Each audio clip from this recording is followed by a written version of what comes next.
সবুজে মোড়া উঁচু টিলার এক পাশে পাহাড়, অন্য পাশে স্বচ্ছ জলের সমাহার। উঁচু নিচু টিলার উপর দাঁড়ালেই হাতছানি দেয় মেঘ আর পাহাড়।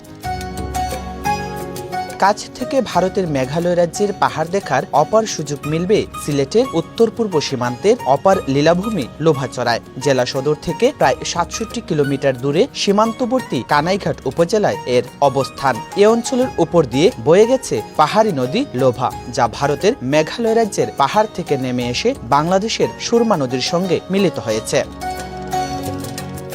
ব্রিটিশ আমলের নির্মিত চা বাগানের ভেতরেই নুন নদীর উপর রয়েছে একটি ঝুলন্ত সেতু। ১৯২৫ সালে ইংরেজরা লোভাচড়ায় যাতায়াতের জন্য এটি নির্মাণ করে। সেতুর উপর দাঁড়িয়েও লোভাচড়ার অপূর্ব সৌন্দর্য উপভোগ করা যায়। তবে অনুন্নত যোগাযোগ ব্যবস্থার কারণে সরকারের এই সম্ভাবনাময় পর্যটন খাত অবহেলিত। সরকারি বা বেসরকারি উদ্যোগে সেখানে গড়ে ওঠেনি কোনো হোটেল, মোটেল কিংবা কটেজ। জেলা বা উপজেলা সদরের সঙ্গে সরাসরি সড়ক যোগাযোগ নেই। বর্ষায় নৌকা আর শুকনো মৌসুমে পায়ে হেঁটে যাতায়াত করতে হয় বাসিন্দাদের।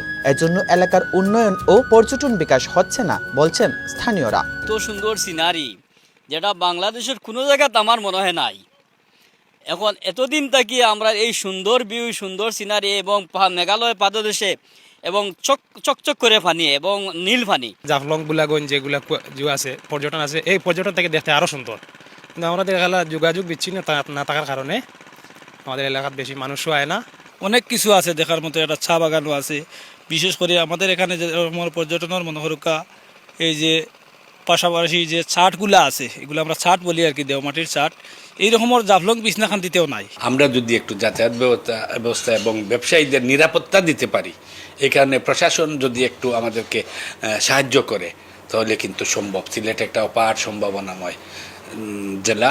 লোভাচড়া পর্যটন স্পট হিসেবে স্বীকৃতি পেলে ভ্রমণ পিপাসুদের আকৃষ্ট করতে উন্নয়নের আশ্বাস উপজেলা নির্বাহী কর্মকর্তার। বাংলাদেশের দৃষ্টিনন্দন স্থানগুলোর মধ্যে অন্যতম একটি স্থান।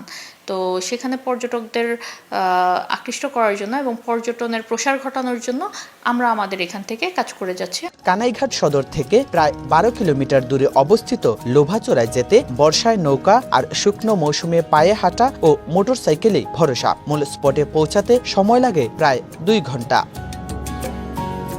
জয়ন্ত কুমার দাস, সময় সংবাদ, কানাইঘাট, সিলেট।